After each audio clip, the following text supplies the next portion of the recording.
हाजी साहब, जो मलकांस के मसाइल हैं उस हवाले से आगाह करें हमें। मलकांस के मसाइल ये ने जी, असी इतने सन 65-66 तो वसन वाले हैं।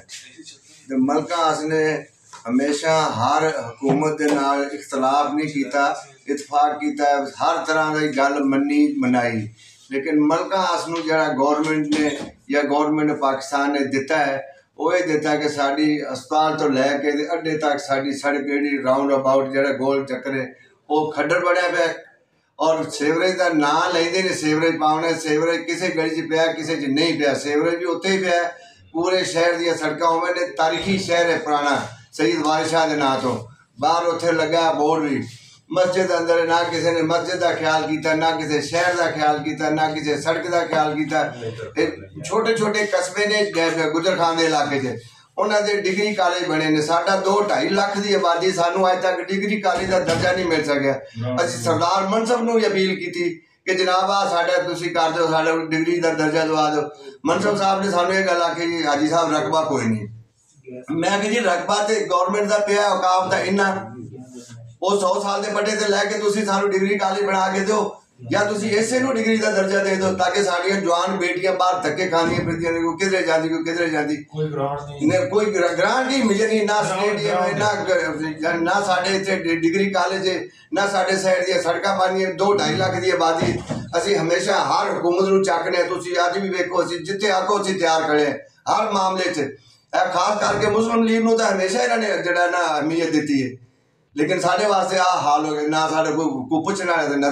अच्छा मजे की गल है कि जितने साढ़े मैंबर हजरात ने वो सारे पता नहीं की गल है, कोई ऊपर जाके गल नहीं करता, सानू कोई गल कर नहीं देता। असी जेडे शहरी है, ना मैं मैंबर है, ना मैं चेयरमैन है, ना कोई नंबरदार, असी आम शहर के लोग हैं। लेकिन इतने वसन वाले असी अज तो 50-60 साल के हैं। हाल साडा यह बनया पे, तुसीं साडे वास्ते मदद करो साडी। पहला तो ये काम करो कि साडे शहर की जी राउंड अबाउट सड़क है इसका कुछ करो। फिर उस तो बाद राबता सड़क साढ़े 2 चक कट गया, 60 चक कट गया, वहाँ कट गया, राबता सड़क साड़ियाँ बर्बाद हुई पी। एडे एडे टोटे ने गौरमेंट वास्ते की मुश्किल लग रही बनाने से। राबता सड़क खत्म हो गई, शहर की सड़क खत्म हो गई।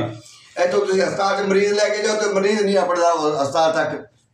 हाँ शाबाश उन्होंने लोगों के फौज के जी फौज सानू ये बाईपास 2 बना के देगी मलकांस, एक कैदर बना के दिता, एक कैदर फौज के दौर से बने हैं। उस तो बाद किसी ने सर जी रिपेयर भी नहीं किया, इसनू रिपेयर भी नहीं किया। भाई चलो नवी तो की बनी भी रिपेयर ही कर देंगे। हुण साडे तुहाडे सामने साडा हाल है, तुसीं साडे वास्ते लिखो कुछ करो या सानू दसो असीं की करिए। मौजूदा हुकूमत ये जी जो कुछ करना मौजूदा हुकूमत ने करना, असीं सानू दसो असीं की करिए। असीं तो हर हुकूमत के नाल इतफाक करने हैं, हुकूमत वास्ते मरने हैं, वोट देने हैं, मेहनत करने हैं। लेकिन साढ़े वास्ते हुकूमत ना करेगी तो कौन करेगा?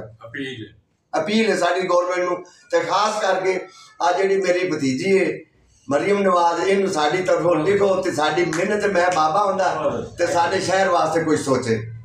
बस गल हो गई।